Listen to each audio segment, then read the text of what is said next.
following podcast is being brought to you by the Defy Life Podcast Network.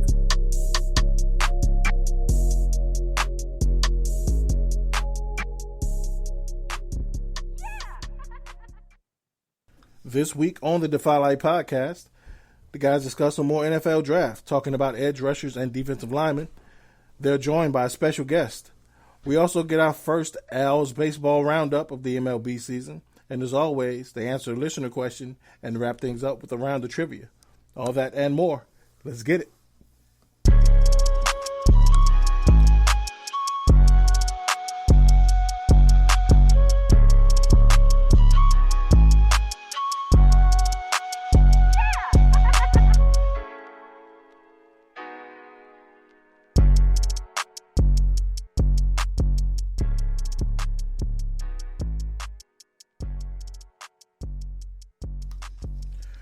Welcome to the Defy Life Podcast, powered by the Defy Life Podcast Network.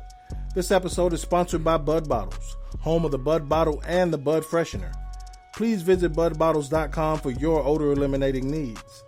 This is episode 193. Y'all come on in, wipe your feet, close the door behind you. I'm your host, J.R. Glymph. Joined as always by my wonderful co-host, Alvin Glymph, Thomas Stevens. What's good with you, Al? Man, it's all good. Had a good weekend. Busy day. Great to be here on the show. What's up, co-host? Yep. And, yeah, man, it's always good. You know, Defy Life. It's always good. So, feeling good, ready to be here. And, yeah. No doubt. What's up? No doubt. You had some news drop this week on the network. We'll talk about that in a second. Okay. And also the addendum to your news. You know I'm always freestyling, keeping it real, keeping it moving. Every day got to be something different. Word. Little twist. Good stuff. Thomas Stevens, what's good, bro?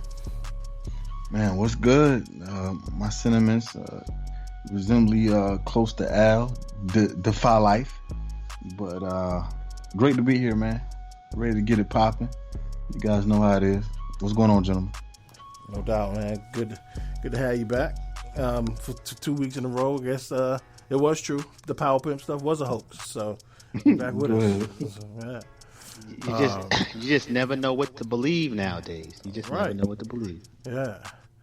So before we get started, and we do have a guest today, but I want to give our sentiments to and our condolences to DMX and his family. It's tough when we lose a legend, and we tend to throw the words great and legend around like it a little too loosely at times, but it definitely applies here. So not sure if y'all want to say anything about or shout outs or in reference to X, but he will definitely be missed, man. He was an icon of my hip hop upbringing. Yeah, definitely just, rest in peace and prayers and condolences to his fans and family. Lot of respect for his time at the top and what he did for hip hop and helping to spread, and trying to get more people to listen.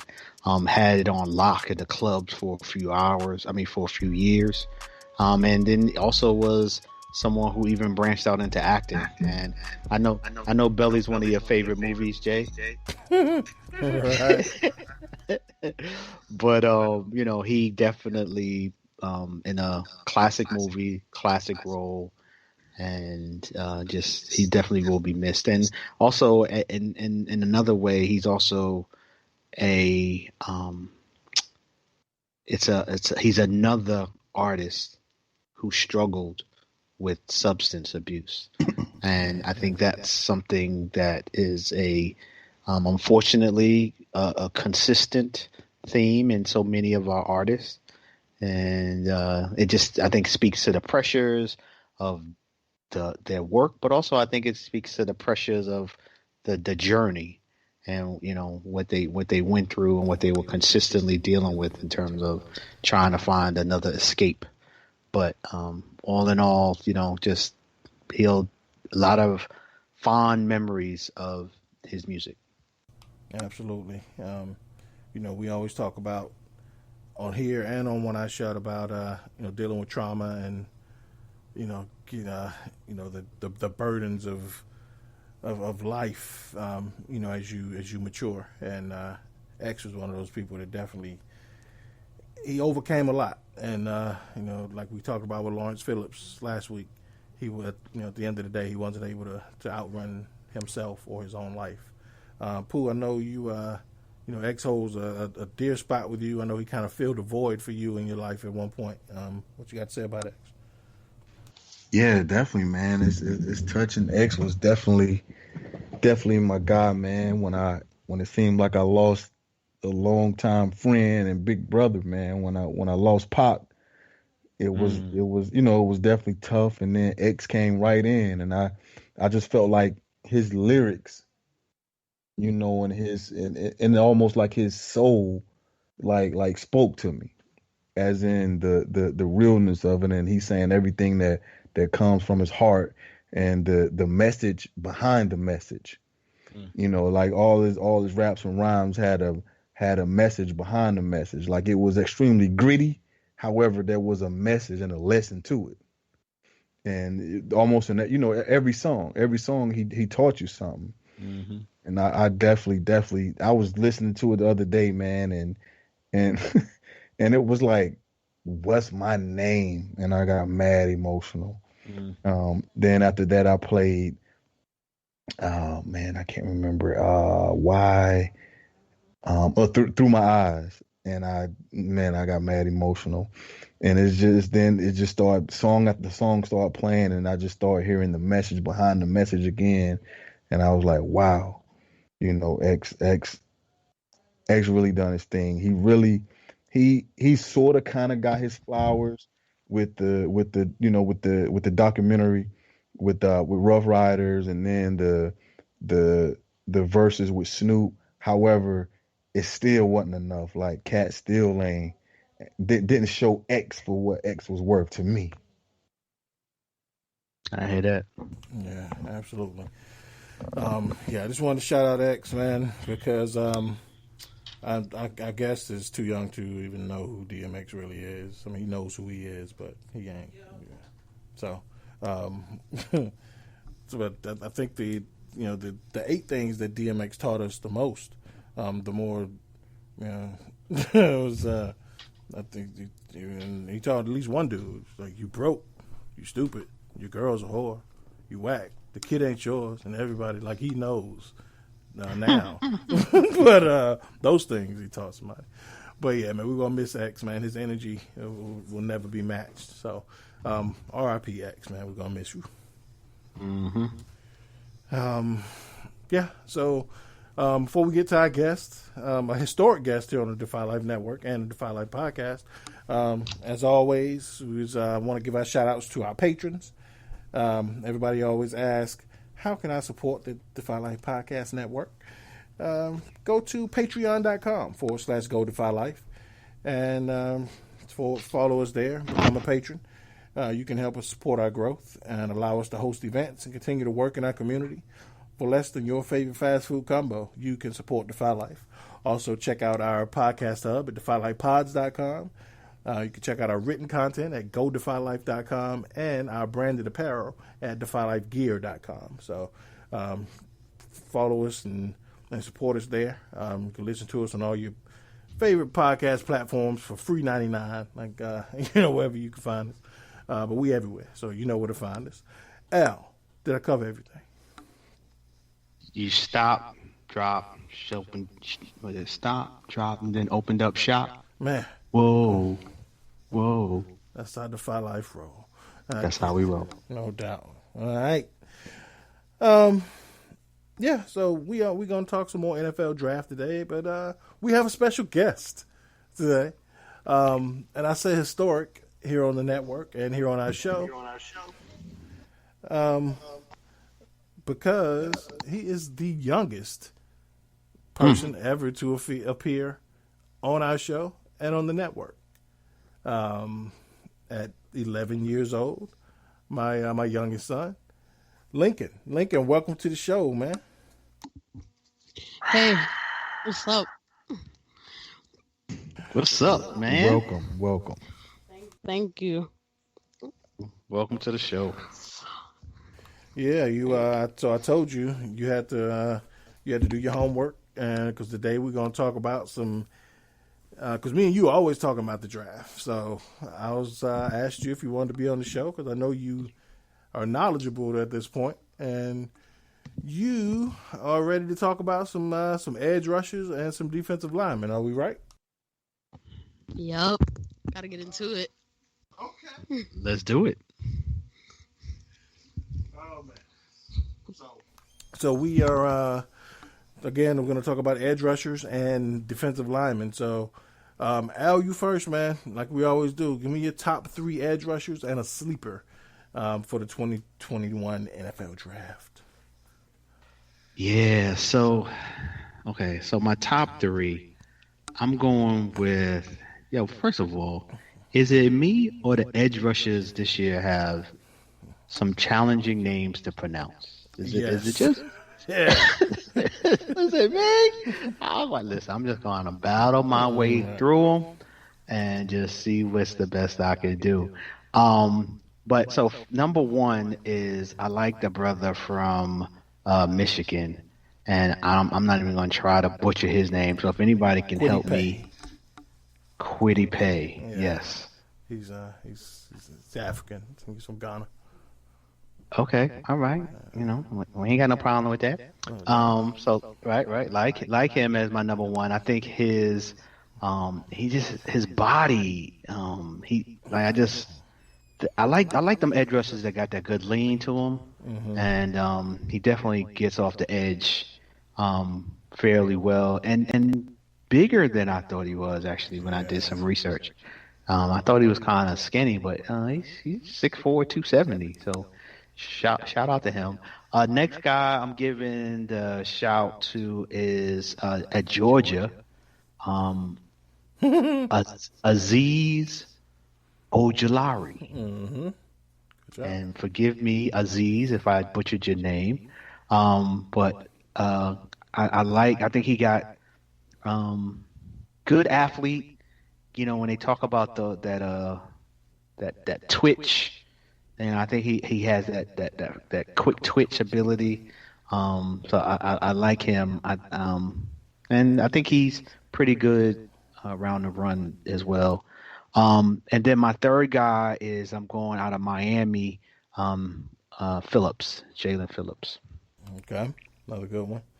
And Jalen, I like his size, man. He's somebody who, just with his height, I think he's going to cause a lot of damage.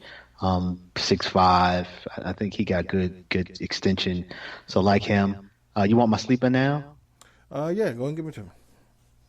So from sleeper, Carlos Basham out of Wake Forest. Right up the street from me. Right up the street. I just like his mentality. I think it will translate well in the NFL. I think he's not the most explosive dude, but he's a fighter, and I like the way he competes. Yeah, I like Basham. He's one of those guys who can can shift down inside on passing downs, and he can take advantages from guards and centers. So I like Basham. Cool. And we always mention people always talk about like boom or bust or high risk, high reward players. Like every player in the draft, we always talk about is a boom or bust prospect, right? Right. But I think when people think about that, like Jalen Phillips is the epitome of that. He started off at UCLA and kind of retired from football because of concussions, and came back and reappeared at Miami in rec shop. So he's a guy who's extremely talented. It's going to be a good talent for somebody, but the concussions are always going to scare you. Yeah. All right. Thomas Stevens. Let me get your top 3 edge rushers and your sleeper. All right. So I'm gonna go with was Jason Awa? Mm-hmm. At number one? Well, not at number because like the list and the tape I was looking at, they had them separated.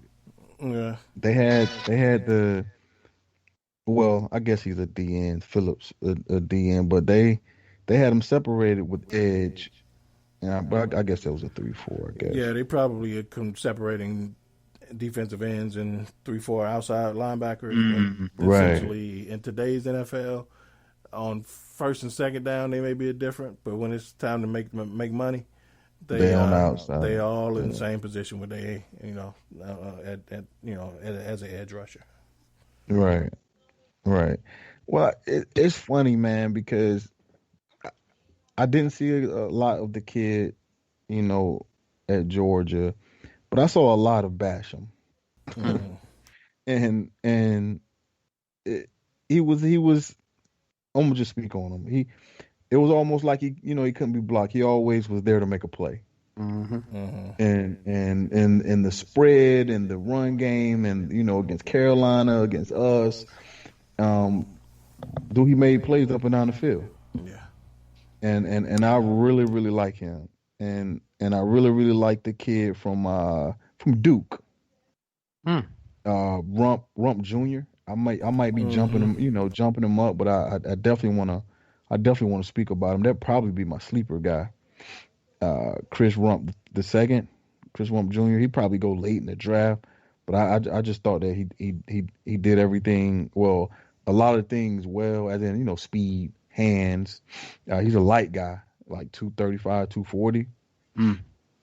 But I really like the way they was using him. So let me go back to my again Jalen Phillips, like you said, Jay. He's definitely scary.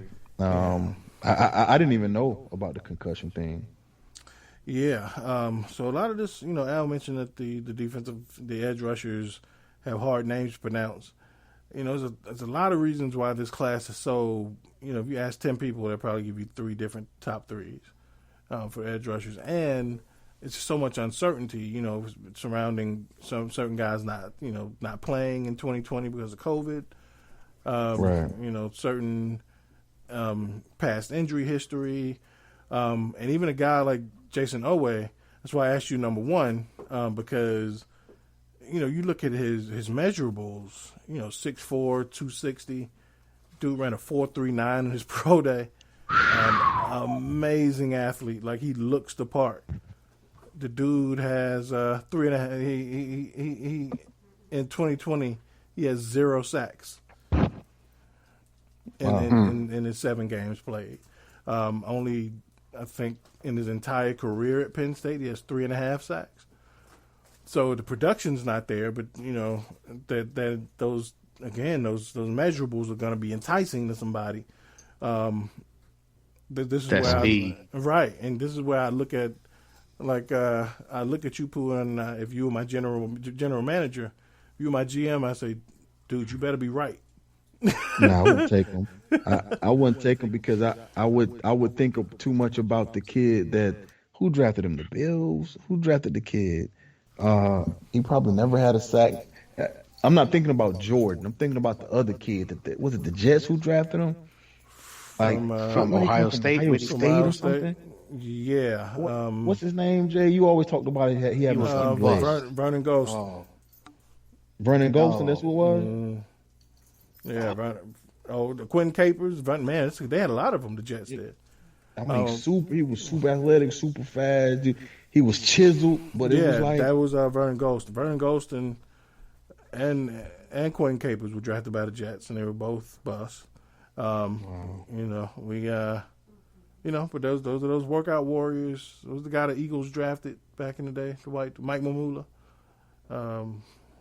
Every team at some point falls in love with an athlete who can't play football. And, right. So, definitely. And go ahead. No, I was saying, and Jason Owe could be one of those guys, or he could be Javon Curse. You never know. It could be. I was just gonna say you're right. Vernon Gholston. I had to just do some research, and I just put draft bust Jets.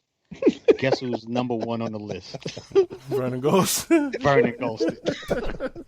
That's Right funny. above Blair Thomas Oh, Blair and Thomas. Lamb Jones Wow. and That's Roger funny. Lennon. It's an funny. extensive list. Yeah. And- It is. Wow. And I do like Ojuri, but I don't know if he's strong though. Oh, I, that dude. I don't ever recall here seeing him like overpower people though. He gets their hips twisted and he fends them off and he can I guess keep them off with one arm. I guess that's being strong. You know. Yeah, that's what I was. When the last time you seen Von Miller do a bull rush? That's true. Never. I guess I guess that could be consistent with being strong. I see. Yeah, he's pretty undersized. He's 6'3", about 245. So in comparison to a lot of today's edge rushers, yeah, he ain't 6'4", 260 like T.J. Watt, or he ain't he ain't that guy. But I'll let Lincoln tell you because I think he's pretty high on Ojulari. Lincoln, give me your top three and your sleeper. Honestly, for my number one, I'm gonna have to go with Aziz Ojulari. Yo, he attacks that QB.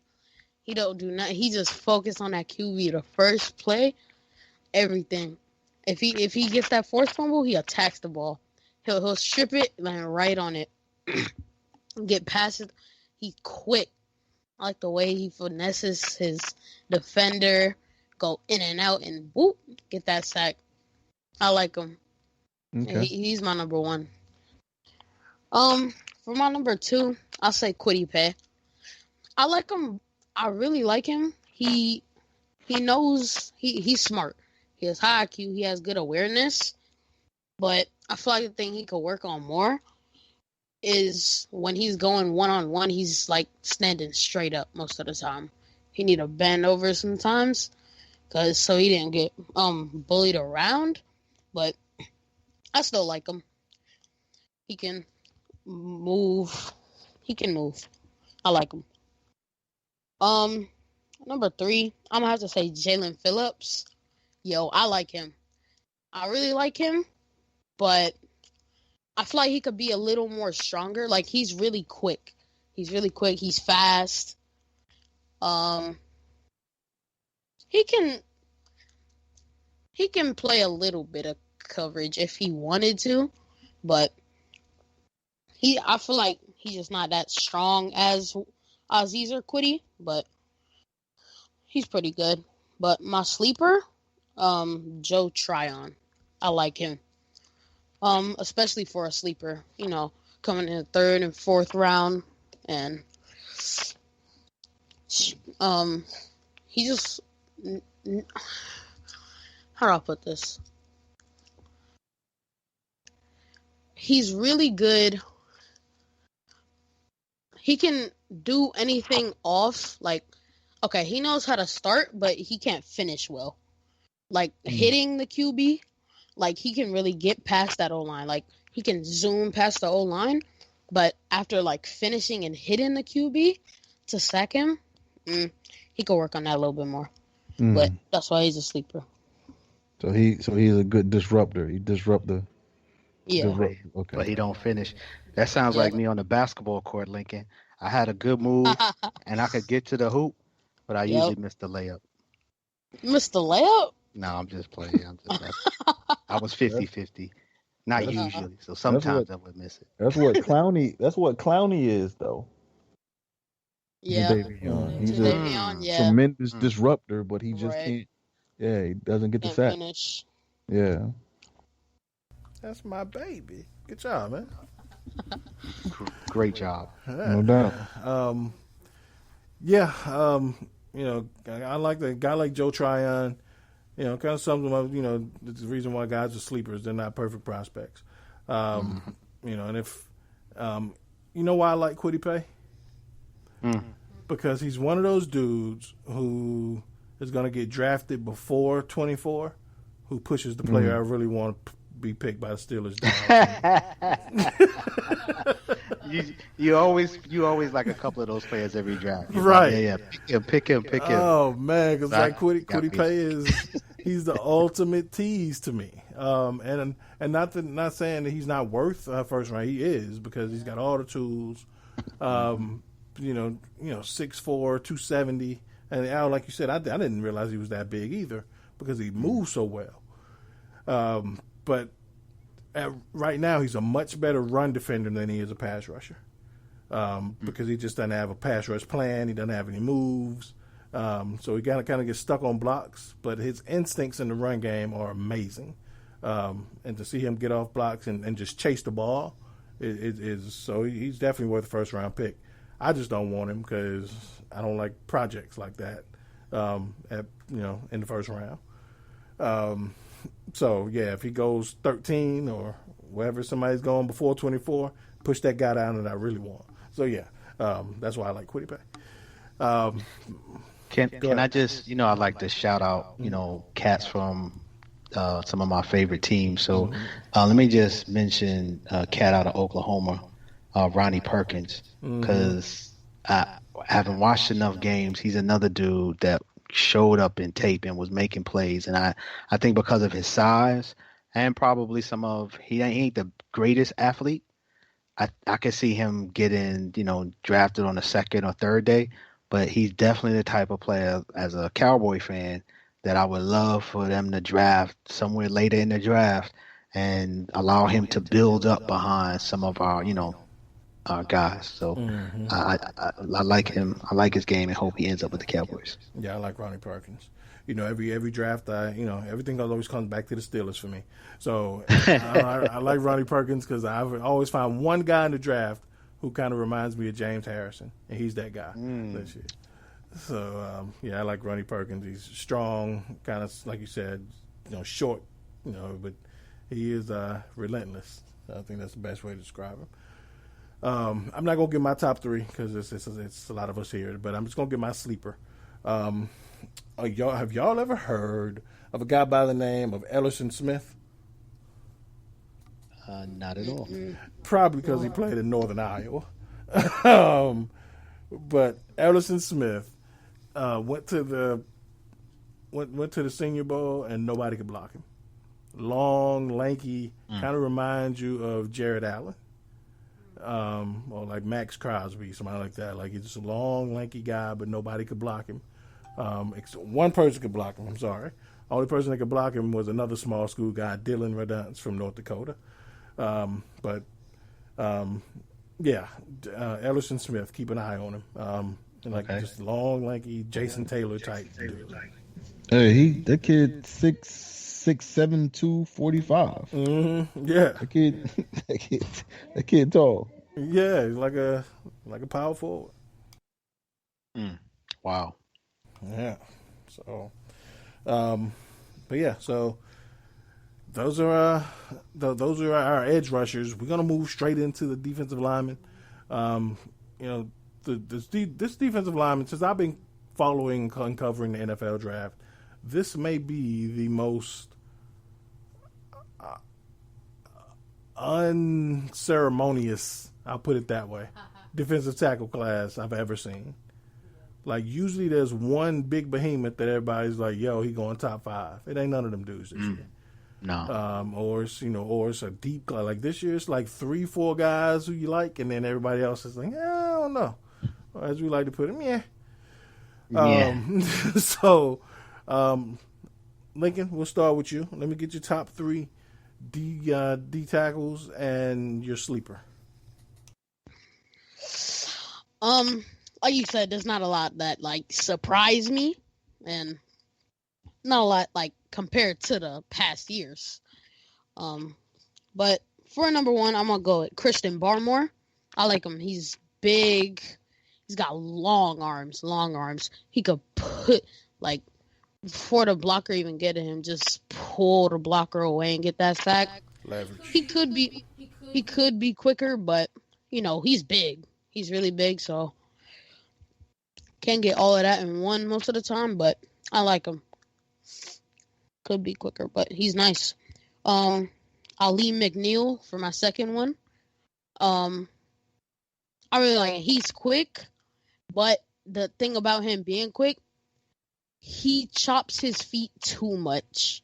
Like, I feel like he's thinking too much when he is going through the play. So he doesn't get that sack too much, but he can get by his defender. But he just need to stop thinking too much. He chops his feet a little too much. But my third one, I'm going Davion Nixon. I'm pretty sure it's Davion. I like him, but he could be stronger. He's really quick. I like him. He can really get to the dude. He can really get to the quarterback. But he's more of a run stopper than he can't really like defect the pass, put fear in the quarterback eyes, but he can really get to the run. He's a really good run stopper. And for my sleeper, Levi Onwuzurike. I like him, but like again, a really good run stopper. He could be good on the pass. Like he could be better on the pass. Only if he doesn't look at the ball too much. He looks at the player. He looks at the player too much, but he needs to start focusing on the ball a little bit, because so he can defect the pass, get an interception if he wanted to. But yeah, he's a really good run stopper. I like him. Oh. All right. Yeah. One of the more underrated traits for a defensive tackle is being able to locate the ball. Because coming off the snap with a lineman right in your face and you immediately fighting off a block and making contact, for a defensive tackle to be able to locate the ball amongst all that chaos is a very rare trait. I'd like the fact that you point that out, because not a lot of defensive tackles have that. So focused on their block, beating that block, that they don't locate the ball. But I like Nixon a lot too. And I like Levi. He's a guy who didn't play in 2020, but kind of reminds me of Grady Jarrett. That kind of guy who can create some chaos in the middle. And we all know there's nothing that puts. We just talked about edge rushers, but there's nothing that can throw off a quarterback more than inside pressure. So these guys are really important. Pooh, who's your? Let me get your top 3 D tackles and your sleeper. I'm gonna definitely go with number 1. I'll probably go with Barmore as well. Now tag team link with that one. I don't know if he's as good as Quentin. That was Quentin last night. He was drafted by the Jets. Williams. Mm-hmm. I don't know if he's that good. However, his strength is like second to none. How he just almost lift guys up and puts them in the backfield. He's extremely strong. If Christian Barmore was mean like Quentin Williams, he'd be a top 5 pick. He'd be a top 5 pick. Yeah, if he was mean like that, he don't have that streak. Yeah, you can tell. We talk about guys who kind of turn it on and flip a switch, versus guys who wake up eating glass for breakfast. Like, he's the guy who has to flip a switch in order to be physical and mean. So yeah. Right. Okay, I got you. Yeah, because he's a monster.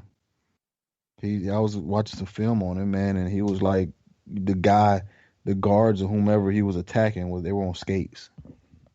He was just swinging them from side to side. So I was like, wow. But I didn't know. Like I say, I compared him to Williams because, of course, he's the last guy to come out of there to be so dominant. But I guess that's the reason why, just because he, if his grandmother was in front of him, he'd attack her. Williams would. So yeah, we don't condone attacking grandmas here, y'all. But it's just no, we don't. For the record. Hey, no, we don't. We don't at all. We don't. Secondly, I might go with Levi Onwuzurike. That's my son, y'all. I might go with that guy. I like his feet. I know. Link said that he could. You said he could find the ball, right, Link? Berserker, you was talking about someone else. Yeah. Uh, Oh, go ahead, Link. I'm sorry. Okay. So, but I do like his feet. You know, he definitely. Hey, go ahead, go to Al. Let me check this out. Back here, what's going on? All of our kids making appearances on the Yeah. Want to be on? Let me see if I can get my son to show up tonight. Right. Al, let me. We're going to give me your top 3 and your sleeper. Sure. So I'll agree with the brothers on the number one. You know, when you talk about this player, when you talk about Barmore, for me, you know, I'm a lot of times, because I don't have the time to, like, you know, watch game after game after game like I used to. It's when you make like memorable moments on the biggest stage and you're dominant. Like, that's when I start to, oh, you know what? That's the kind of player I want on my team, and their stock rises. So for me, when I think about the playoffs, how he showed up in both of those games and was a force against, you know, top to top competition on the best stage, that, along with all of what has been mentioned previously, is the type of stuff that puts him number one for me. I think he's just a beast. And I think, to your point about what he lacks, you know, if I was a team that had Rod Marinelli on my staff, I would be looking to draft this player and get him to be coached by a Rod Marinelli, or a coach like Rod Marinelli, who's going to teach the great technique and teach the mental intensity side of the game, and probably have those types of players on the team already to mentor him as well, because that's the type of player Rod Marinelli develops and seeks, right? I having him on the Cowboys staff, he was amazing with our defensive line, and bringing in players very similar, less talented than Barmore, and improving them from a technique and attitude perspective, and then passed it on to Leon Lett, who also was helping on that squad. So I like Barmore a lot, is on my point. I think in the right system, he can be a dominant, you know, in a couple of years. Probably not as fast as Quinnen, but even Quinnen Williams didn't really start dominating until his second year. So, you know, I'm preaching patience for this brother, but I think he's going to be a really good player. I like Link's number 2. I like Aleem McNeil as my number 2 guy. I think he's for his size, pretty athletic, and fairly strong, not the strongest dude, you know, but still going to be strong enough and quick enough with his skills. But I think he is limited in he doesn't have the same reach as as Baltimore. I think Lincoln's point about that, I think, was pretty on point as well. But I like McNeil. Definitely is my number 2. Now, my number 3, I'm going to kind of, you know, deviate here from my co-host and go to a whole different type of lineman, because while we talking about, you know, the Warren Sapp type D lineman, which is what everybody wants in the league because they're such a disruptive force, you also got to have a monster to match him up with. And, you know, to me, BYU has this cat Tonga that, you know, he is a man.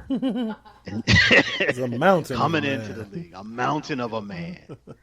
And, you know, you match him up with a player like a Barmore or Quinnen Williams on your defensive line, and now you have, you know, the components of dominating the inside. So that's what I'm going with my number 3. Kyrese Tonga. I know I butchered his first name again, but coming out of BYU. Okay. BYU keep a couple of them dudes, don't they? They get him out. They get him in there, man. But I like it. Cool. Who's your sleeper? Sleeper, I'm going with brother out of Louisiana Tech, Milton Williams. Okay. Whoa. And I just think he's extremely strong. Going to be just solid. Like, he doesn't have all of the quickness of some of these other cats, but I think his strength is going to allow him to be, and with the technique, going to allow him to be a force on the right defensive line. Okay. Yeah, he's the kind of guy who you look up 10 years from now, he's still in the league. Correct. Maybe on his third team, but but he's just signed a contract with the Chiefs and he's about to win the Super Bowl. Like, he's that guy. He's like, this dude's still in the league. Like, I mean, but yeah, Still in the league, hanging around, making a career, getting the correct, collecting that pension eventually. So yeah, man, good stuff. Pull you back. If my nephew want to get on the show, man, let him on the show. All right, guess he ain't back. He's wrecking shop, being dad. He's like that. Right. Well, Lincoln. I want you to be here for. I know that you're only here for a segment, but I want you to be here for this listener question. So I'm gonna ask you first before we let you go. You don't have school tomorrow, so we good. Yeah. All right. So, question of the week comes from us from Jason in Kissimmee, Florida. Lincoln, I'm gonna ask you this. So, which player will force you to burn your team's jersey, Mitch Trubisky style, if your team picks him in the first round?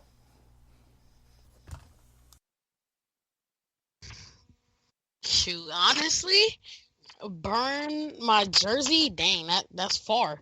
So that's gonna have to be some player. Some player. To burn my Steelers jersey. Mm-hmm. Not you were to draft them. Not the AB jersey, not the Antonio Brown jersey, the Juju jersey, or the TJ Watt jersey, or the Claypool jersey. You got more jerseys than me. It's ridiculous. Jeez. God. That's far, man. I know a couple players you don't like. Huh? I know a couple players you don't like. Maybe Kyle Trask. No? You don't even like Kyle Trask that much, huh? No. Let me see. I don't know. Shoot. You can't think of nobody you don't like that? Okay, we'll come back. We'll come back to you. All right, Al. I didn't think about that one. Yeah. I mean, it's hard to think of a player, but it was easy to think of positions. Okay. So it's like, we picked 10, and we need defense really, really, really, really, really, really bad. Mm-hmm. So the only offensive player or two that I would be happy for them to draft is an offensive tackle. Mm. But if they were to draft a quarterback, a wide receiver, if Kyle Pitts was to drop to 10, I would understand that they picked him. Right. I'll say that. I wouldn't burn my jersey. I would be a little like, really, yo? But he's supposed to be that special, and we could use a dominant tight end to where, okay, all right. But a quarterback, running back, or wide receiver, or kicker would probably get me to be screaming Mitch Trubisky like Pooh did a couple of years ago. So even if you had a position of need, because I'll throw, you say offensive tackle, even the guy because the guy that I would burn my jersey for plays offensive. If Alex Leatherwood is our pick in the first round, I'm burning my jersey. I may go. Yeah, I don't know who he is. So you're right. If I'm not sure who that cat is, but if that's who they would call, I might burn mine too. Yeah, Alex Leatherwood, offensive tackle from Alabama. Big, and he looks the part. Long arms, looks the part, but he got feet like he plays in the new Nike Cements. Yeah, I do not like Alex. And people are always saying he's a first round pick and having him in no way. If if we go Alex Leatherwood, I'm at least going to buy a bootleg Sammy Coates jersey and burning it. Sammy Coates. Yeah, Lincoln, do you think of anybody? Yep, I done thought of someone. Okay, Honestly, yeah. I like this guy. But we have too many. The Steelers have too many good options to choose from to choose him. So I'm gonna say Michael Carter from North Carolina State, number 8. Mm. Him and Javonte Williams, they switch. I was either gonna go with Michael Carter or Javonte Williams, Mm-hmm. but Javonte, he's good. Like, he's balanced. Michael Carter, he can do some more, but to burn my jersey, I'll probably have to say Michael Carter. Okay. Because think about it, we could choose Travis Etienne, Najee Harris, Javonte Williams, all them players, and we choose Michael Carter. I'm sorry, Michael. Nah. Yeah. If we draft a 5'7", 190-pound running back, Right. I'm fighting somebody. Yeah, I feel you. Right. That small running back, Right. like, and you like, especially if, like, he's fast, and you gotta be fast if you 5'7". If you ain't fast and you 5'8", 5'7", and running back, I'm sorry, you're not even worth a draft pick, honestly. Like, there's no way. Out of all of them guys, like Najee, Travis, like, bro, there's no way we go with him over all of them good running backs. So can I flip the question? Mhm. Is there Yeah. anyone that if they call their name round 1, you might go order a jersey? Is there any player that you like that much that if your team was to pick him, you would be extremely happy? Honestly, Mhm. Kyle Pitts.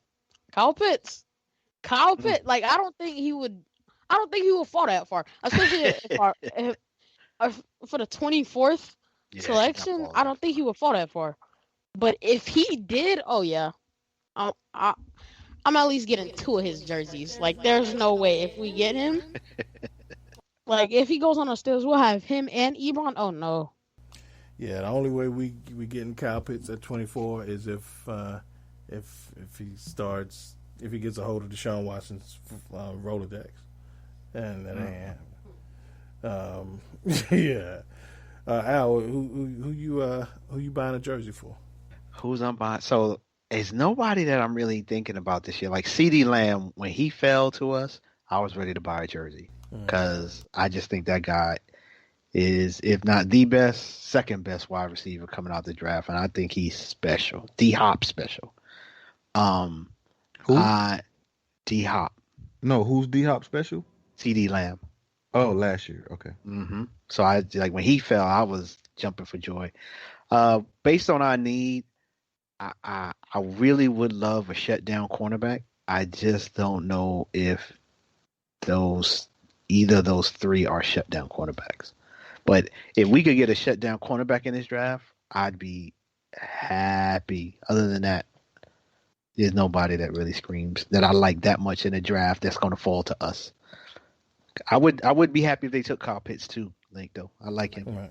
Yeah. In that offense. All right. Pooh, since your famous meltdown was mentioned in this question, shout out to you, Jason. Go ahead and I want you to answer that first part. Who would cause you to burn your jersey, Mitch Trubisky style, and then follow up with Al's question: who would cause you to go buy their jersey if they fell to you? Kyle Trask. That's Mitchell Trubisky. Oh God, yeah, we on the same train right there. Okay, That's Mitchell Trubisky. I mean, I'm not gonna say anyone that I know that we probably have no chance of getting. Probably, man, it looks like the kid gonna go. I would probably say Fields, or Fields. I'll probably say Fields. I'll probably say Fields because I know we can't get Trevor. They saying Fields may drop to what, 7 or something. What is it? 8. So I think we may. I mean, it's possible for us to jump up there. We have to give up a lot, but that's possible. You know, I don't know why Fields will drop that far, but Yeah. I don't think so. I really, to be honest with you, I probably would jump out there and take him over Zach. Yeah. Just because of the big games he's played, man. I don't know. Like, that's almost like what they did with Mitch. They devalued the games and the clutch times and the opponents that Deshaun just fared extremely well against. They devalued all of that and took a guy that went 6 and 7. You know, on a talented roster, his roster was talented. So I don't know. I think Fields should probably go number 2, man. I don't think he should get out of the Jets hole. Yeah, I don't think so. Well, yeah. I mean, again, what should they do versus what will they do? He ain't getting past 4 though. So, you know, Fields. Oh, to Atlanta. To Atlanta, yeah. At this Then they point, gonna trade. What you call it? No, I mean, he don't have to play right away. No. But like, so over the last few weeks, the new head coach and the new GM in Atlanta, and me and Keon been talking about this. It's the most, like, even when Keon was on the show, I ain't talk about the draft with him this much. But now that they picking 4, all he talk about is the draft. So the head coach and the new GM, they're both first year coming in. They couldn't agree on what they were focusing on, in their first round pick. So one was saying best player available, the other was saying quarterback. And so obviously, it's pretty obvious that Arthur Blank stepped in and was like, look, y'all got to get this shit together. We're going to quarterback. And so they released a statement today saying that, quarterback is there we like. We got to look at him because, of course, Matt's getting older and, it's a good opportunity to bring somebody in to learn from Matt. So obviously Arthur Blank stepped in and was like, look, no, this is what we doing. So Justin Fields, who will not get paid, and they mentioned Justin Fields by name, so he's not really? Yeah, I mean the article did, not the quote. Okay. So which makes sense because the fact that this kid is a local kid, just financially, economically, it is such a no-brainer. Mm-hmm. There's so much pressure staying home, though. Yeah, but I mean it is. Atlanta is starving for another Vic. And yes, that's a lot of pressure for the quarterback, and that's a whole nother dynamic. And I hear you, but from the financial aspect of it, that has to be a consideration. Like, if he get to him, they should be elated. Yes, and run him. And like I said, like he just don't get him. Yeah, right. And like I said, like Justin Fields is the perfect fit in Atlanta because he's, he's black enough for Decatur. And clean enough for Alpharetta. Yeah, and a known entity, right? Already. Like they ain't nothing they can pull up on him that he got a squeaky background. Ain't nothing they can pull up on him and try to demonize him. So Alpharetta gonna love him. Decatur gonna love him because he and like I say, it'll be year 5 before they realize if he can play or not. By that time, he paid for himself. So I got 2 Georgia boys going in the top 4. Wow. Yeah. And truth be told, sentimentally, there are some people who thought he should have been playing when he was at UGA. So for him to be coming back and playing for the Falcons right now, there's going to be a lot of happy fans. Right, because obviously he was better than damn Jake Fromm. Yeah, so before we move on and before we let Lincoln go, I got an interesting stat for y'all. And it's kind of early trivia. I want to see if y'all know this. So in the past 44 NFL drafts, right? So there have been 58 quarterbacks taken either 1, 2, or 3. You follow me? Mm-hmm. Yep. Out of those 58 quarterbacks, only 2 have won a Super Bowl as a starter for their drafted team. Who were they? One is Oh, we're going one at a time, or we No, just throw just stuff jump out. on? Yeah. Oh, one's Peyton Manning, Mm-hmm. Peyton Manning's one. Yeah. and two is the second one is John Elway. He wasn't one. He wasn't. I thought Joe- the next year he Joe Namath? Nope.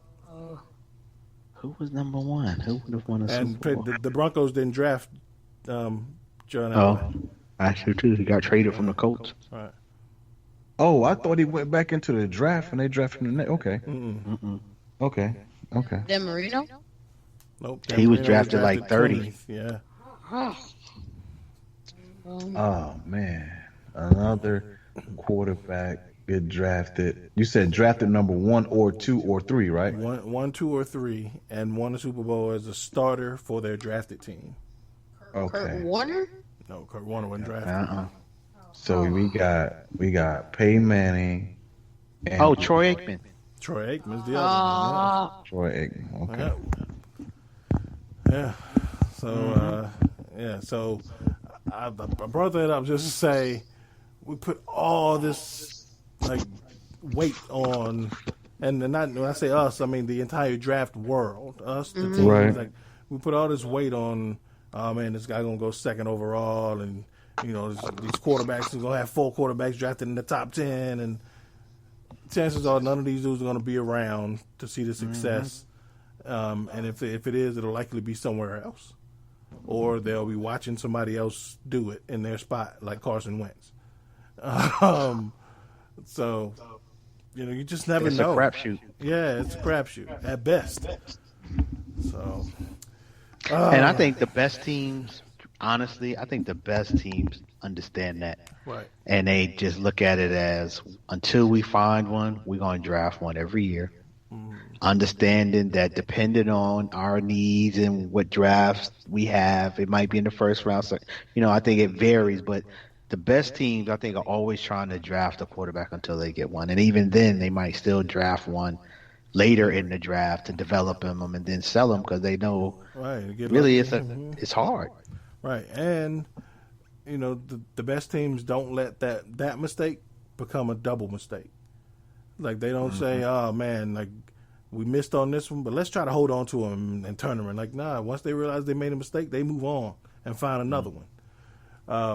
But then, a lot of times, and then it goes to show you that when you do, like, and then Pooh's meltdown of burning his jersey, when you do miss and you give up that much to trade up and get one especially, you are set back at least half a decade. Yeah. And, and it's so disheartening because, to start over at that position, we all know the pains of watching, the Kent Grahams and the Cordell Stewarts and the Mitchell Trubisky's and the Quincy Carters and we've all know the pain. The guy Steve Hutchinson. We all know the pains of trying to find that guy, and when you don't have him, it is painful. Which is why I'm reluctant to even trade up for a quarterback, especially like high in the first round. Not just other places in the round where you're giving up less, it's a little more makes more sense to me. But I look at a lot of these teams because it is such a risk. Or more often than not, you're overpaying for something that's not going to work out. And yeah, absolutely. That hurts. Yeah. Well, yeah, man. Appreciate the question, Jason. Got you in early. Y'all keep shooting us these questions. We appreciate it. We love answering your stuff. You can hit us up on social media on all platforms at GoDefyLife, or you can email us at GoDefyLife at info@GoDefyLife.com. Linky. Yeah. It's been real, son. Thank you for joining us, man. It's been great. Yeah. You killed it. Yep. Great job. Before I go, can I ask a question? Speaking of like not so good, decent players, if you were to choose 2 average, decent, below average quarterbacks and combine them into one player to make a star, who would those two quarterbacks be? Jeez, the kid got questions of the week on the spot. On the spot. Okay. I would. current players? When you say decent, Yeah. what's your Like sense of decent? Jared Goff-ish, Daniel Jones, Okay. Jimmy Garoppolo, something like that. Gotcha. Somebody who hasn't been to a Pro Bowl yet, probably. Yeah, probably. It says like that. Okay. So I guess coming from, I would take Jalen Hurts Okay. That's a good one. and combine him with. I don't know if we can pick Jalen Hurts though, but okay. Yeah, I would probably does it have to be somebody who because he's only first year player, I would think. Yeah, that's true. Like He ain't an really experienced player, like 5 years in the league. Sorry, kinda Al. Okay, step in. Dang, we gotta whittle this down, huh? No, your answer's wrong. Sorry. Yeah, Pooh did. Man, Pooh, he buzzed you. Dang, you want to? How about you go now, Pooh? Hey, I was like, once he said Jalen Hurts, I was like, nah, that kid got too much of a ceiling right now. You know, Jalen Hurts. But so would Jameis been to a Pro Bowl? Jameis Winston? Yeah, but I think he would. He's a backup. I think he would qualify. Yeah, you could pick him. Yeah. Okay, Jameis Winston. I'm gonna go Jameis Winston and Taysom Hill. Okay. The leg, one roster. and the athletic ability, the taste and the speed, the strength, and of course the arm. You know, and when Jameis is hot, he's just as good as anyone in the league. Yeah. You know, so I'll compose those two together. That's not bad. Okay. All right. I think I would go. Ooh.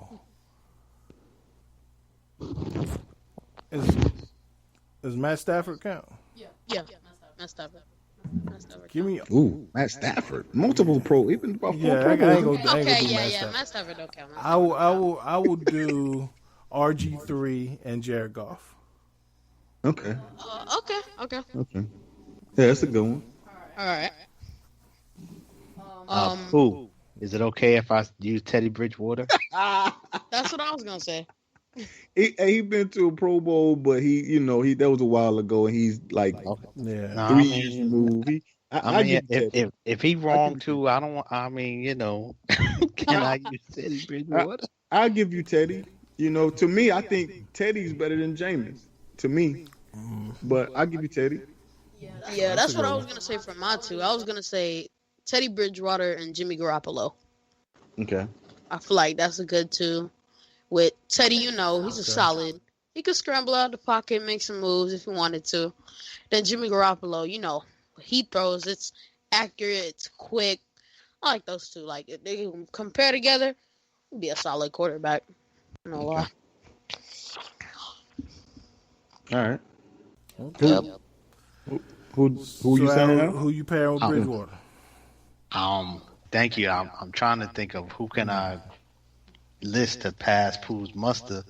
Right. Everybody I come up with, I feel like I'm gonna get yelled at by Pooh. Stop it, man. Stop it. But I'm gonna go with Teddy Bridgewater and what's the quarterback in Minnesota? Kirk Cousins. Cousins? Kyle Cousins. Because Kirk I like Cousins? he got Really? he got a Kirk Cousins. He got a guaranteed contract, and I like Teddy to have that guaranteed contract. So I'm going with Teddy and Cousins' contract. Cousins got a release though. He doesn't hold the ball. He gets it out. Yeah, and Yeah, there's that's another guy that when he's on, he's on. Yeah, when he's on, he's on. Right. Wow, That's a good one. That's a good question. Yeah. Yeah, great question. Yeah. Great question. Linky, thanks for joining us, man. Thanks for having me. Nice. No doubt. Nice time on here. You're kind of good at this. I'll keep you away for a while. You might take one of our jobs. I'm saying I feel like I had to step my game up tonight. Right. Man. Great job. Great Yeah. job. Good job. Well, you go join us again in 2 weeks for the mock draft. Yep. All right. We'll see you then. Again, thanks for joining us. Good job on your homework, and I'll talk to you in a little bit. All right. All right, young fella. All right. Love you, Bye. man.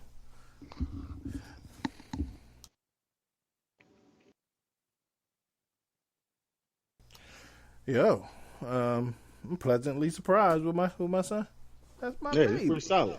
Yeah, Pretty solid. did all right. Awesome. Very good job. Yeah.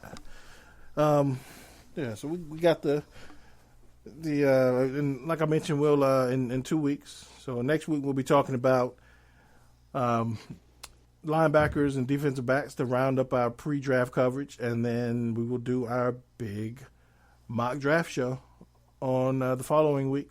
So it'll be you guys will hear that on the Wednesday before the draft, so the day before the draft. We'll do that, and also be looking out the Huddle Report has sent me my invitation for the mock draft contest this year. So I didn't do any mock drafts all year. I'm kind of decided I'm only going to do one. So I'll be entering the contest against the likes of it used to be Mike Mayock, who's an NFL Network now that does the Daniel Jeremiah. They got Jeremiah. They got Bucky. He does it too. So Jeremiah, Bucky, all those guys. So everybody, there's almost 200 guys that do mock drafts. Crazy, right? But over 100 guys that do mock drafts, from big media types to guys like us who just like to draft. So it'll be a fun competition every year. I quit every year, but so should be fun. So it's baseball season, y'all. Did you know that? Of course. I'm sure you did. No clue. Which can only mean one thing. Y'all know what that means? What does that mean? I think I got a feeling, but what does it mean? Break it down. Well, so there's a segment that we have, and when it's baseball season and people want to know what's going on, so all that can really mean is it's Al's Baseball Roundup. Yes. It feels like it's been so long. It's been so long. No doubt. I ain't even got no questions for you, man. I just want you to talk, give us a preview of what we can look for and things that interest you, players to look out, whatever you want to talk about. It is on you, sir. It's my roundup, right? Hey, Al. Yes, sir. Before you crank up and get going, I do want to say I'm dreading this. Not this portion. Well, yeah, kind of this portion, but not really because it's you. You might. So, but my son ran into the room and it was like, I guess he was trying to go to bed, but he just started playing baseball, and it was 10:30. It was like 10:30. He's like, Dad, I want to watch some baseball, and I was like, oh hell no.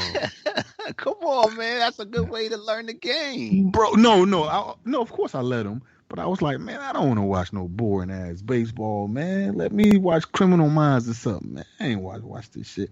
But yeah, anyway, long story short, he started watching, and I was like, of course I was bored to death, but by him playing it, I probably will get in it, Al. So, I'll be coming to you a lot more because I don't have a clue about baseball as trivia last week.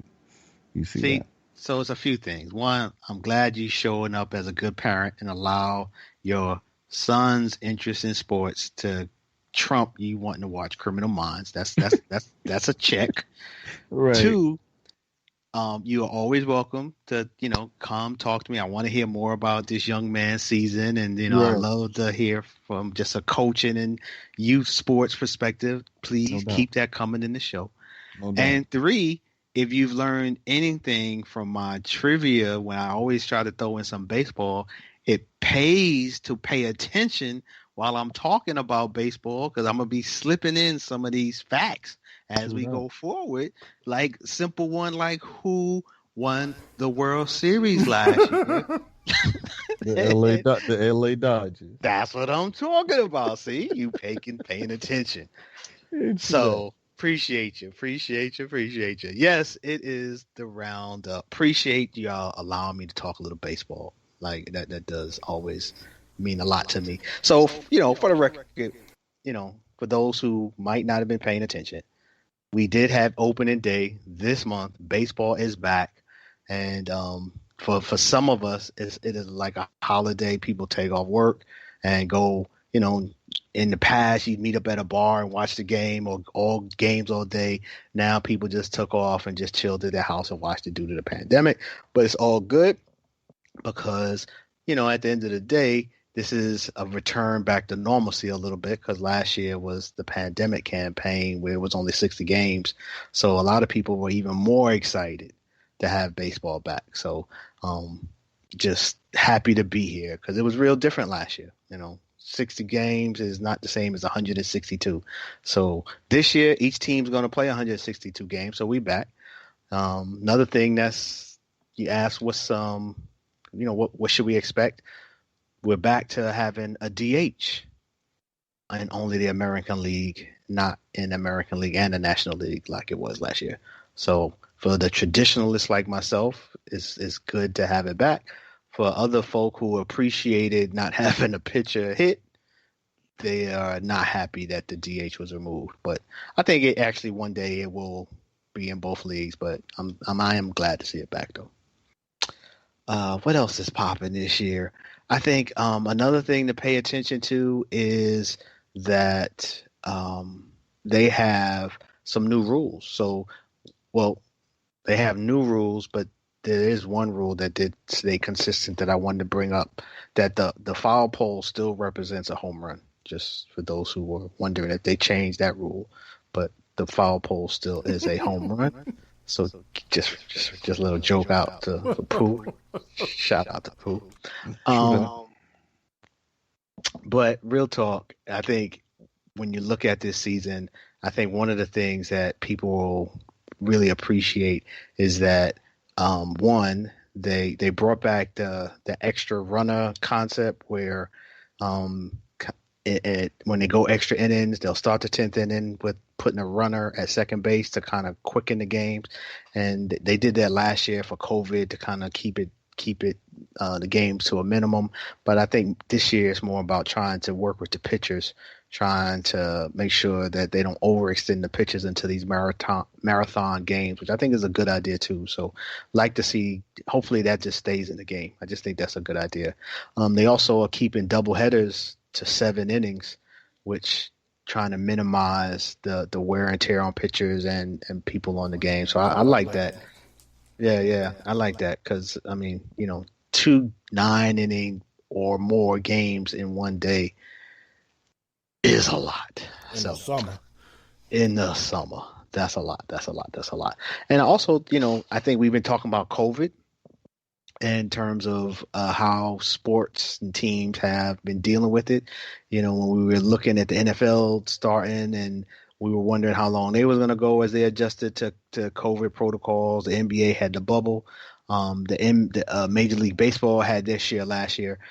This year, they're still keeping a tight rein on the players and staff to the point that they're going to have to wear a tracking device anytime they are at team facilities or traveling with the team on road games. They're going to make sure they, from a contact tracing perspective, kind of know where someone might have got infected. And even to the point that if you are where you're not supposed to be, you're going to get suspended and you might lose wages while you're on the COVID list. So they're really trying their best to limit what players are doing outside the field and when they're on the road. So shout out to baseball because that's hopefully just going to keep some of that spread down because they had a couple of incidents last year during the season. And I think they learned from that as we get through this. What else are they doing? They're still going to do some testing, like every other day. So heavy testing on the players. For what I did ask somebody, what's up with vaccinations? And they're not mandating vaccinations of their players, but at this point, they're just kind of quote unquote strongly encouraging it. But I think at some point they're going to make it more mandatory because we'll just see how it plays out. But I think they really are going to require this. Maybe not this year, but next year. Another thing that I thought was real interesting in terms of the rules, they're not allowing any indoor dining when their players are out to eat. So there's no you either have to be at an outdoor spot that's been approved by the league already, or it's your hotel or inside, but no indoor dining from now until after the postseason. They can't go to bars, casinos, lounges. Um, any indoor gatherings with more than 10 people will be considered a violation as well. So they are like really trying their best to get through this season with as minimal issues as possible. They can't even go to Paul Pierce's house. They didn't mention that specifically. Maybe that's what they mean by bar or lounge or entertainment venue. Maybe that's the entertainment venue when they talk about, which is a whole other segment because that needs to be talked about. That was crazy. But last thing in terms of baseball that I think is just fascinating to me as a baseball fan is just the amount of superstars in the league that are under the age of 25. And, when I look back at my time as a fan, there's usually 1, 2, 3 of an era. But this era right now, there's like 10, right?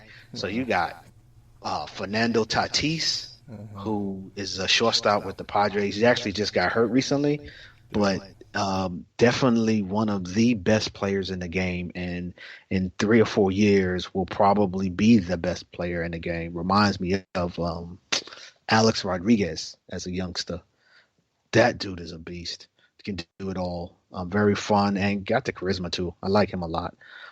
Cat out of Washington, the Washington Nationals, Juan Soto. He's only 21. He got it all.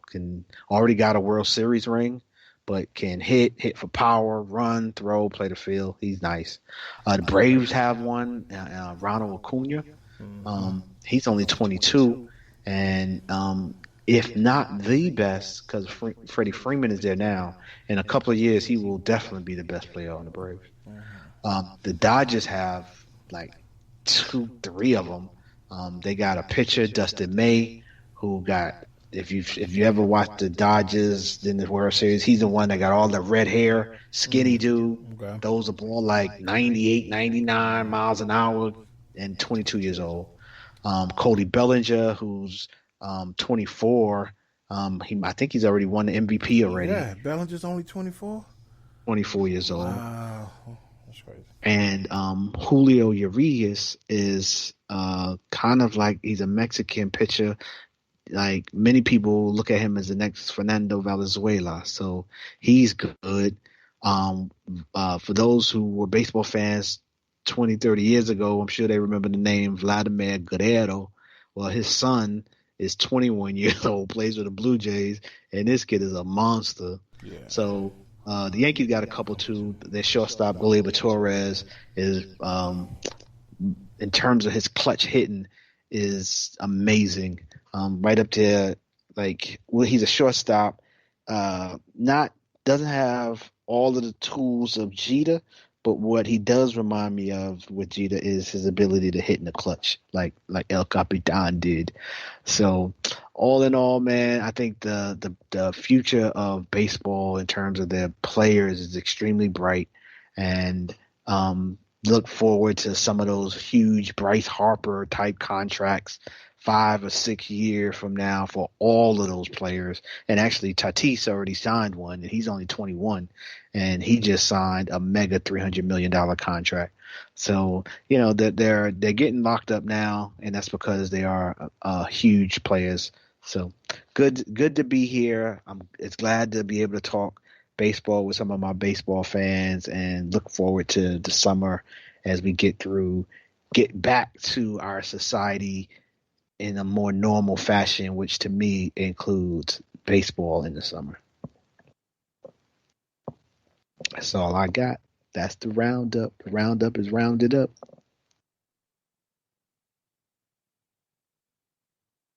Hello? As always, sorry I was out. Oh, okay. Oh, okay. Very, very insightful, very knowledgeable, informative, man. We appreciate it. You're welcome, man. It is my pleasure, my honor. I know baseball is a dying breed, dying art, but it is still good to see kids out there playing. It's nice to hear Pooh, your son is playing, because I do think it is a fun game to play. And for many of us, we become a fan of the teams and the sport because we played it as kids. So, well, here. it's poetic justice that Pooh would have a kid that loves baseball. With that, man, we are not going to let baseball die here simply because of Al's Baseball Roundup. Hello. Thank you. Hey, y'all crazy. Hey, I just want to jump out there, Al. He's never played baseball before, and he's playing T-ball, but he has at least hit 2 coaches' pitches in every single game. And, that's what's up. And the first game, he got the game ball. Oh, yeah. We got a monster. He went like 3 for 3. He was, snagging and, throwing it to the first base, but he's a lefty too. Oh yeah, watch out! This is music to my ears. At that age, you're just looking for signs of some serious skills to separate them from the other kids, and being able to hit a pitch from the coach speaks to great hand-eye coordination. Right. It also speaks to not being afraid of the ball. Right. And those are, when it comes to being a hitter, great asset. So love it to hear it. I love T-ball too. It is, if you haven't gone to a T-ball game in your life, you are missing one of the most comical experiences this world has to offer. Right. It's amazing. I love them. I love those games. And they're, believe it or not, bro, they're gonna start streaming the games. Oh man, send me the link. Wow. I'm gonna get me a glass, sit back, put it on the big screen. Right. Better than an Eddie Murphy movie. They sent us a waiver today about letting your child be in videograph. So they're gonna start streaming the games starting next week. Wow. That's crazy. Do special episodes and break down the games. That's crazy. Right. Right. It is crazy. We got to do a scout report, and I'll do a scout report on. But I love it. Who's that number 7? Right. Tell number 7 he ain't hustling. Tell him to get lower, man. Get lower. Get lower. Wow. And I'll just to wait a minute. Hey, Erickson is number 7. Oh, is he? Yeah. That's all right. Wow. Al, just to lighten your heart even more, to brighten your mood even more, Skylar has started practice for T-ball. Oh, lovely. I love it. Of course she did. Right. Who's her mama? Who's her grandma? Right. Of course she even got a little pink glove. She got there. Oh. Yeah. Oh, I love it. Oh man, Al's Baseball Roundup. It gives you all the feels. Well, we already did the listener question. Y'all ready for some trivia? Yes, no sir. doubt. All right. So in the vein of tonight's episode, we are going to do trivia based on youngsters, since Lincoln is our youngest guest ever. So I have 12 questions, and I will give you a fact, and you tell me who I'm talking about. And if after 12 we have a tie, we do have a tiebreaker question. Okay? Okay. All right. Of these 12 questions, if you get it right, you get the point. And if you can give me the age of the player at the time, or the person at the time, you get another point. Okay. All right. So, you can Who won last week? You I did. Baseball Okay. questions. Yeah, the baseball. Al, since you put in baseball questions last week, you get to go first. Love it. So you pick between 1 and 12. I'm gonna go 7. 7. All right. Who is the youngest scoring champion in NBA history? So, guy who led the league in scoring for that season.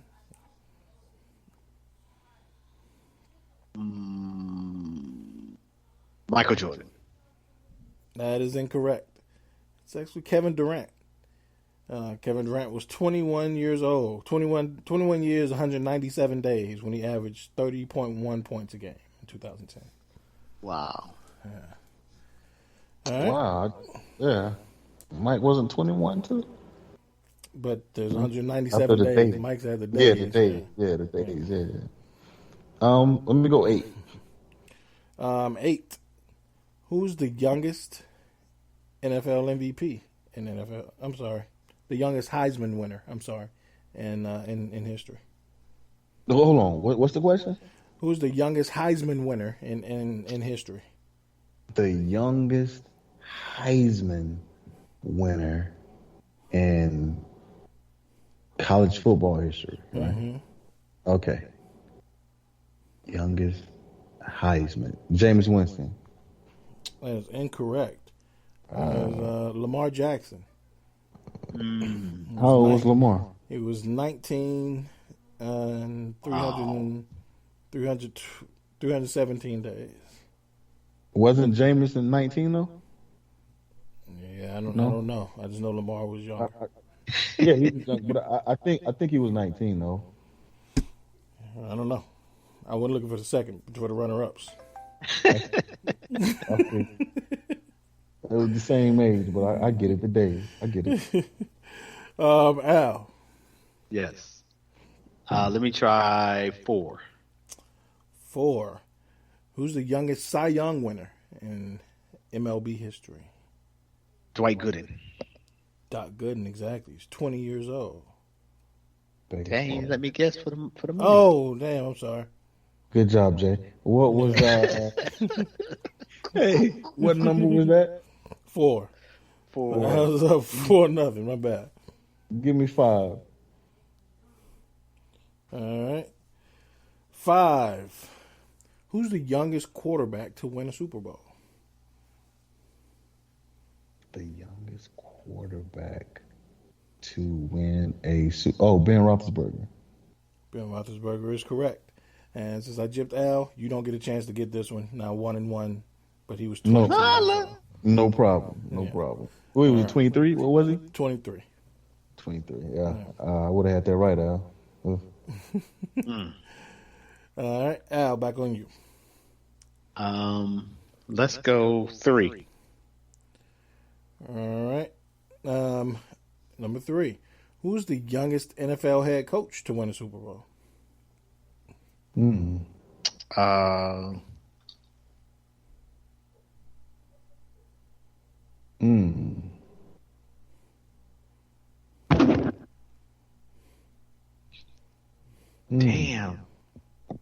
I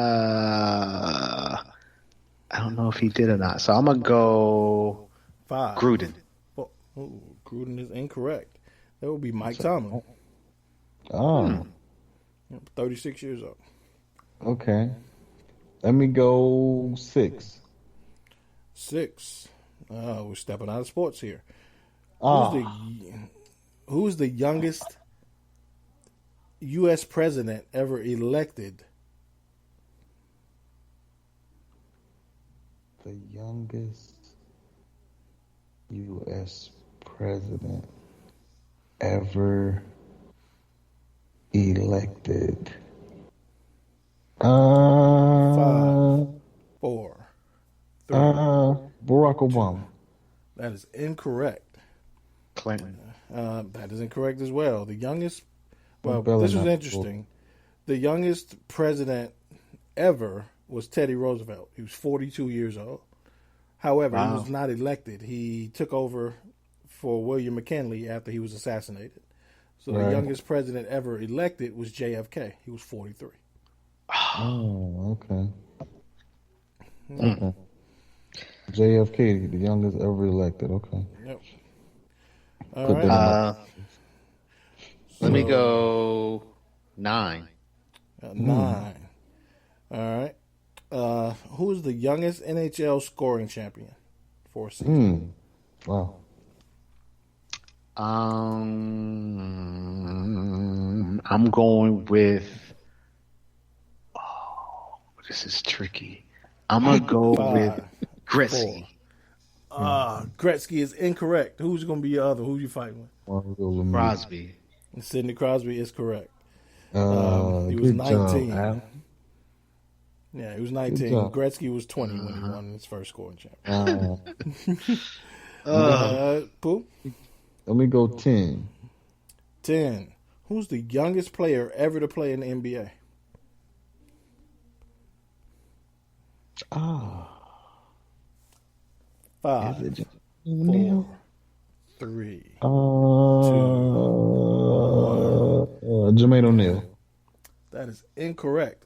It Be was. blind. Nope. Who? The youngest Who was player it? ever to play in the Bynum? NBA is Andrew Bynum. It's 18 and 6 days. Bynum. Andrew Bynum. Yep. Wow. Check up. All right, Al. Give me. What's left? How about that? You 11. have 2, 1, 2. 1, 2, 11, and 12. Okay. Give and what's the score? 4 I'm up. to. Yeah, Pooh is up. 5 to 4. Give me 12. Okay. All right. Good, because I wanted 11. These are the hard ones. Who is the youngest MLB player to reach 500 homers for their career? That would be 5. Ken Griffey. Oh, Ken Griffey is incorrect. It was Ken Griffey until his record was broken by A-Rod. Wow. 32 years, 8 days old.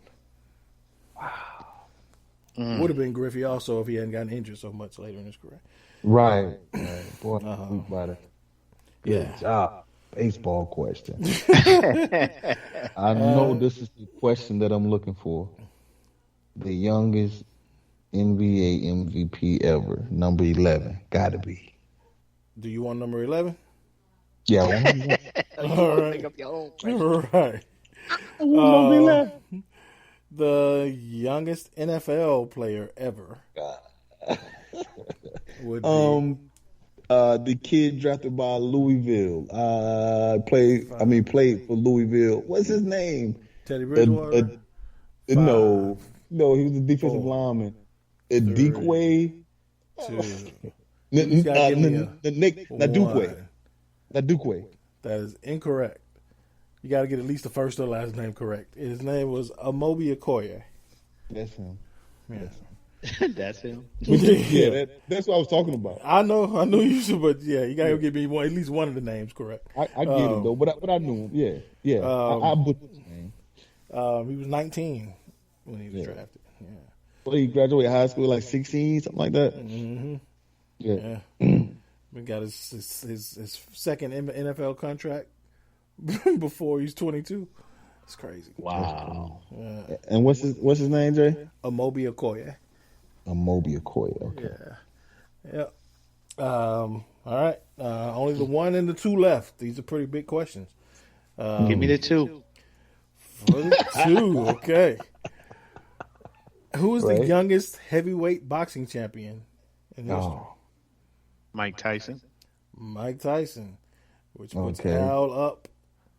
And can I guess his age? Okay. Yeah, which puts you up by 1 point. And 19. he was 20 when he won the title. good job, So for Al. the tie, Al. the number one got to be the youngest MVP. You ain't talking about Number you remember one, who's the youngest NBA MVP in history? Derrick Rose. Derrick Rose. And for the win, how old was Derrick Rose when he won the MVP? Oh man. I'm pretty sure Derrick Rose was 23. Oh damn! And he dropped the ball. He's got to be the sickest man in America. He's 22. Yeah. Oh my God, no. 22. 22 years and 191 days. Oh man, I just knew this was gonna be like Pooh pulling up and hitting the shot over Craig Elo, but no, this was Brick. This was Pooh pulling up and shooting the air ball. Everything was telling me 22, but 23 came out of my mouth. God, Yeah, man. it's all Oh man. All right, so the tiebreaker. good. I waited for that too, didn't I? Yeah, you did. The tiebreaker. Whichever one of you, well, we'll see who gets the. If both of you get the question right, there's a tiebreaker to the tiebreaker. Okay. Okay. All right. And in any text it in? both of you. Well, yeah, just text me, so you're not piggybacking. Who is the youngest member of the Wu-Tang Clan? Of the original 9 members, I don't want to hear no Shaheem shit. The original 9 members of the Wu-Tang Clan. Who is the youngest member? Oh wow. Oh wow. Okay, I'm gonna go with this. Where your name at? Oh, right here.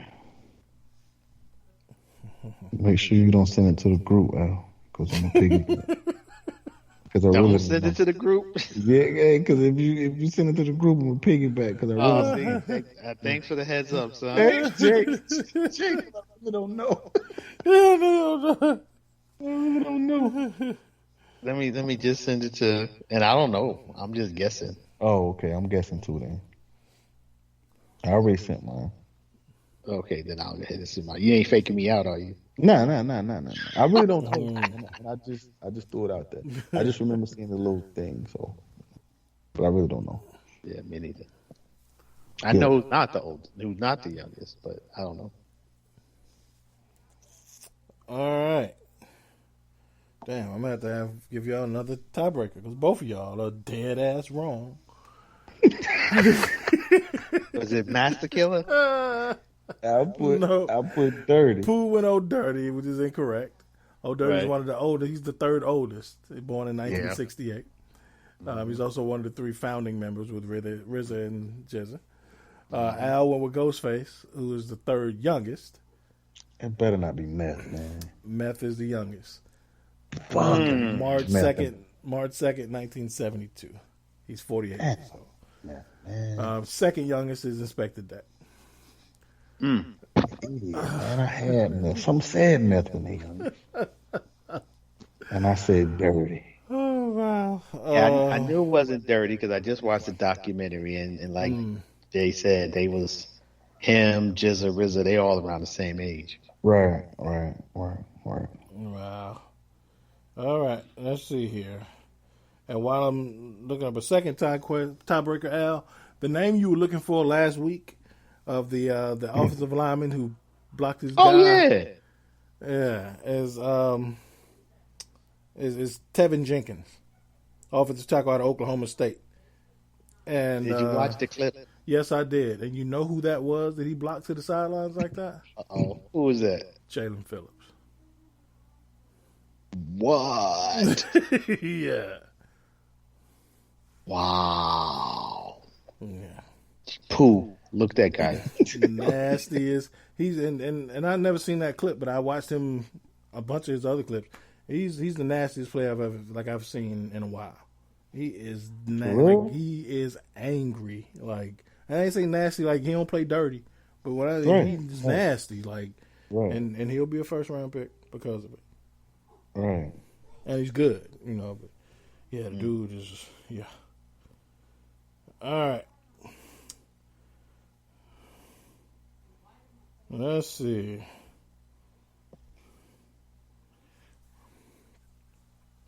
All right. Got a baseball question here. Oh. Who is the youngest player to ever lead the Major League Baseball in home runs for a season? Robin Yount. Robin Yount is incorrect. Damn. Okay. Cool. Oh, he jumped out there. He ain't even text it. He just. Yeah, he did. Yeah. My bad. He That's just all right. said Y'all it. can just shout these out. That's how. Well, I forgot the texting part. I'll hold off on King telling you what. King Griffey is incorrect as well. Yeah, y'all can shout him out. I'll hold off on telling you whether it's right or not.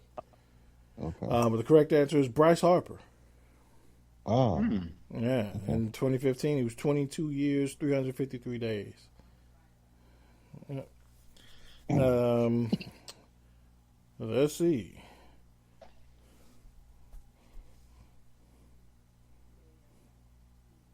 All right.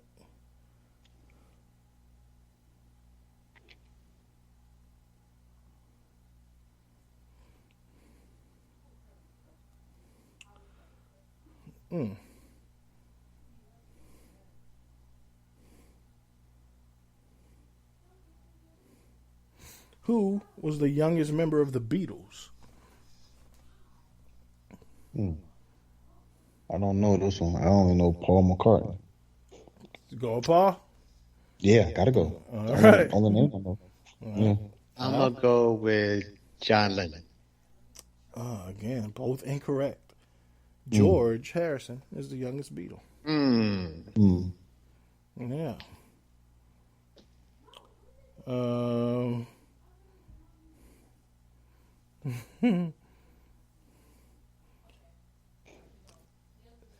All right. In order, so not just the youngest. In order of from oldest to youngest. And it has to be absolutely correct. Text these to me. Give me in oldest to youngest, the names of the Ball brothers. How many of them are there? Can I ask that? There are three Ball brothers. Okay. But their names had to be correct. Now, you can misspell it, but it has to be the correct name. Okay.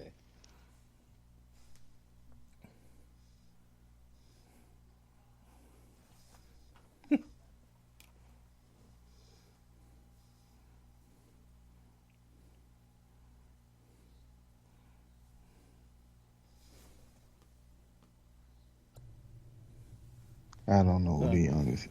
Yeah. All right, so we got the both of you got the Ball brothers incorrect. That was Lonzo, LaMelo, and LeAngelo's the middle kid. So those are all wrong. So now we're going with the youngest Jackson boy. Not necessarily Jackson 5. There were other kids. So the youngest Jackson boy. You guys have your questions in, or your answers in. And Al actually has it correct. The youngest Pooh went with Mike. Mike is the second youngest boy. The youngest boy was Randy. Randy Get Jackson. the fuck out of here. Randy. And I was like, it's Randy, but I couldn't face it. And I put Mike. Yeah. So Randy actually joined the Jackson 5 after Mike went solo. But Jackson 5 was defunct not much later after that because Mike took the show with him. He actually joined when Jackie left. Oh yeah, right. And then like Mike went solo and Jack came back. Right. But yeah, you're right. Yeah.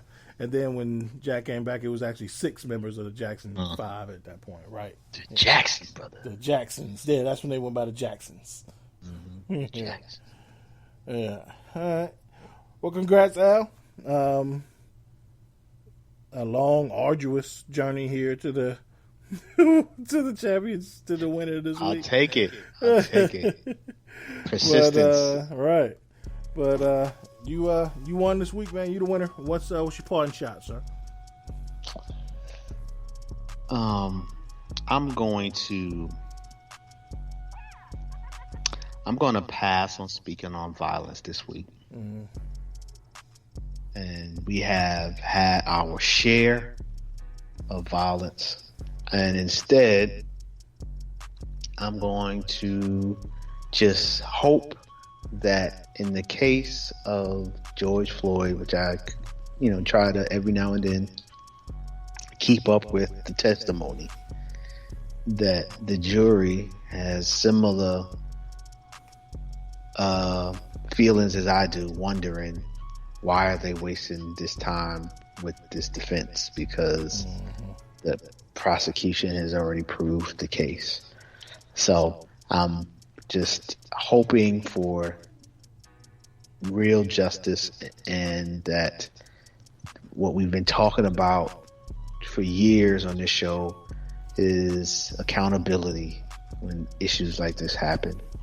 We want them never to occur, but when they occur, we are looking for some accountability. And here's a chance to hold these officers accountable. And as I've paid attention to some of the testimony, it seems pretty obvious. So I'm going to just hope, that's my sense of hope, because I'm just hopeful that we're heading in that direction as people who are on the side of law enforcement are testifying against this former cop. So it's good to witness in the sense of the way it's playing out, and we just are hoping that the deal is closed with a guilty verdict. And on that note, enjoy the show. Appreciate y'all always. Link, great job, and look forward to next week. No doubt. Pooh, what you got for me? Man, I'm gonna double down on all that. Definitely double down on all that Al just rendered us. And I want to definitely throw out, man, it's just hard for me to believe that you were just so discombobulated that you didn't know your taser from your Glock. That's just I don't know about that. And I definitely want to throw out X. Hey, we love you, bro. We appreciate everything you bestowed upon us. And hey, until next week, man. Defy life. No doubt. That's my line. But anyway, Piggy, no doubt. We never get enough of that. But yeah, nothing crazy, man. Big ups to everything you guys just said. I'm just going to leave it at that and just say ditto. But also congrats, Al, on the announcement of your forthcoming show. We will go into detail once you able to speak with another person that's going to be involved, but and see if they want to kind of join you in an official segment on it. That's why I kind of held off on it. So okay, like that idea. Yeah. So, but yeah, congrats to you, man. At least the world knows it's coming, but they don't know what the change is going to be. So, congrats to you, sir. Thank you, and thank y'all. No doubt. All right, y'all. Well, it's been real. Great show. Congrats again, Al, on your trivia win. We'll talk to y'all next week. When we got 2 more weeks to the NFL draft. I'm excited. But until then, defy life. Defy life. Defy life.